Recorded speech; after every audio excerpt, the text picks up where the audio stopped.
But yeah, so the last one of these refilms is a quick fire video of books that are 300 pages or less. So I will just walk you through, I think there's 14 books, so from thinnest to thickest, still under 300 pages, just quickly telling you a summary about them. So the first one is Mrs. Jekyll by Emma Glass at 183 pages. It's a story heavily inspired / homage to, I think it is Louis Stevenson's Dr. Jekyll and Mr. Hyde. I believe that's the name of the author. Correct me if I'm wrong. But it is about this woman who is terminally ill and she's dying and she's trying to process that. However, as she's trying to deal with these news, there's this deep dark force inside of her that is trying to get out. It is like a fever dream, psychological horror, literary vibes that have a lot to say about a lot of existential things that we all think about. And yeah, it is definitely one of my personal favorites here. Then I have Fight Club by Chuck Palahniuk at 208 pages. It's a well-known transgressive fiction classic at this point about one person who runs into another person, and that meetup kind of causes a lot of like chain of events situation that leads to some quite disastrous consequences. I mean, you don't talk about Fight Club, so I'm just doing what they're telling me to do, you know. But it is really interestingly written. Like, I don't think Chuck Palahniuk's style is for everyone, but if you enjoy that sort of a bit of a writing that makes you think, what the hell am I reading, then I think you will love it. Then I have She's Always Hungry by Eliza Clark at 219 pages. It's a short story collection containing 11 stories on the theme of hunger. Like hunger for fame, hunger for power, hunger for youth and beauty, hunger for not to feel so alone in the world. It's a mixture of real life litfic stories, because she's a litfic writer, and also a bit of a mix of speculative, kind of like sci-fi horror almost. So yeah, there's a bit of everything for everyone. A lot of people have been given it kind of like, they seem to either love it or hate it. I personally loved it, that's why I'm recommending it. But yeah, if short story collections are your thing, then I would definitely suggest checking this one out. The Great Gatsby by F. Scott Fitzgerald at 230 pages. It is a classic story about the 1920s grand glamour opulence that centers around a man who is yearning for his what he perceives to be true love, only to discover that this person is not exactly who he thought she was. It's kind of like almost unrequited love, a very sad and heartbreaking, but also dressed up in this glitz and glamour partying lifestyle.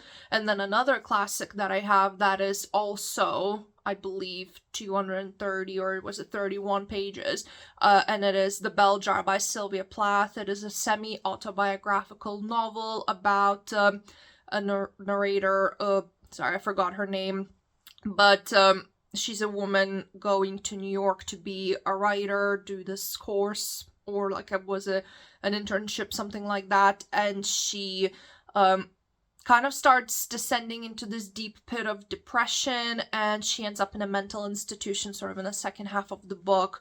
It's a really poignant, kind of like realistically stilted and harrowing look into what it feels like to be depressed and suicidal and all that stuff in especially what it was like to be like that in the 1950s as well. And it also features some like big city lifestyle vibes as well in the first half of the story. Then I have The Perks of Being a Wallflower by Stephen Chbosky at 235 pages. It's a coming-of-age contemporary litfic classic.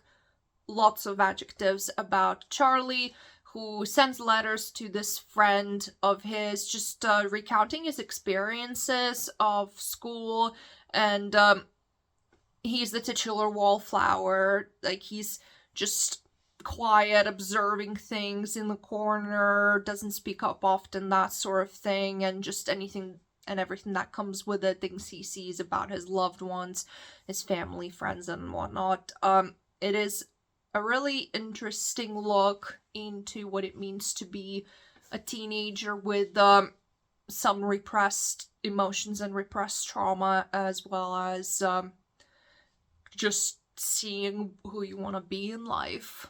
And then I have Death Valley by Melissa Broder at 236 pages. It's about a woman who is having a lot of unprocessed emotions, and she kind of gets stranded in a desert after following a giant vaginal cactus.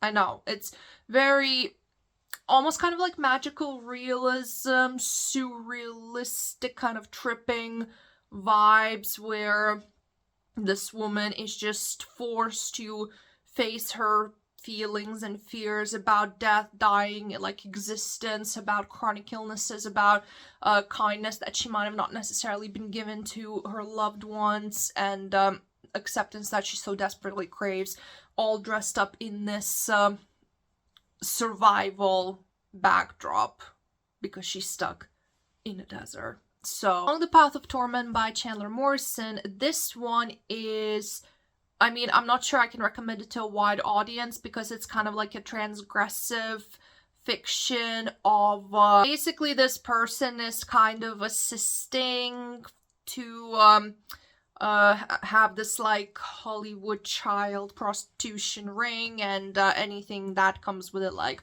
any moral remorse and moral dilemmas and stuff. It is very graphic, it is dark, it is bleak and depressing, and if you are down for that, like to feel hollow and empty inside as you're reading, then this is definitely the book for you, but do check your trigger warnings. The Picture of Dorian Gray by Oscar Wilde is at 256 pages, and this one is a well-known classic at this point. It's about a man who sells his soul to remain young forever, and then that soul is implied to be in the painting, but then gruesome things start happening. It is quite a dense book. It's not for everyone because of some passages that can get a little, like, daunting, but it has a lot of commentary on youth and beauty and just, like, culture that, you know, they all seem to be, like, very ahead of their time, but still just as relevant today, maybe some might say timeless, and it does have some gothic creepiness to it, which I always enjoy. And then There Were None by Agatha Christie. It's at 250 pages, and it is probably one of the most well-known murder mysteries of, like, ever. It's about these 10 people who get invited onto this island, and someone is picking them off one by one. But it's a really well-crafted mystery that will make you think and twist your brain, and this, I would say the conclusion is pretty satisfactory. Camp Slaughter by Sergio Gomez at 207. No. Let me double check that. No, actually that was right. It's 271 pages. It is a slasher horror about this masked killer who is very protective over the campgrounds that he is living at. So whenever someone decides to stay there for whatever purpose, he takes out his tools and starts doing his work, you know. It's, he takes it very seriously. It's definitely probably, like, one of the lightest and most entertainment-providing books on this list. It is very just, you know, just be entertained, kind of like all plot, no character study, whatever, but it's good fun if you are into that sort of horror. Then the last few, I have The Murder on the Orient Express, also by Agatha Christie at 274 pages. This is about 12 people who go to, well, wherever they're going, because they're on a train, like, they don't know each other, but then one of them is found dead, and we have our detective Hercule Poirot, who is, like, one of her most famous characters in her books. He decides to solve this case because, well, they're kind of stranded there, and there's a chance that a murderer might be among them. And then I have The Real Dead Wives of New Jersey by Astrid Dahl, which is kind of like an inside marketing joke from Anna Dorn, because it's written by one of her characters from Perfume and Pain. And it's the satire litfic murder mystery about these women who star in this reality TV show, and then one of them is found dead, and they're like, what just happened? It's just good fun that also has an interesting mystery component to it, and I'm not really a reality TV girly per se, but it does add, like, it's just interesting to read about, and her tongue-in-cheek writing style is just a good kind of like cherry on top on that. And then the last one I got is Milk Fed by Melissa Broder. It is at 288 pages, I believe, kind of like cutting it close.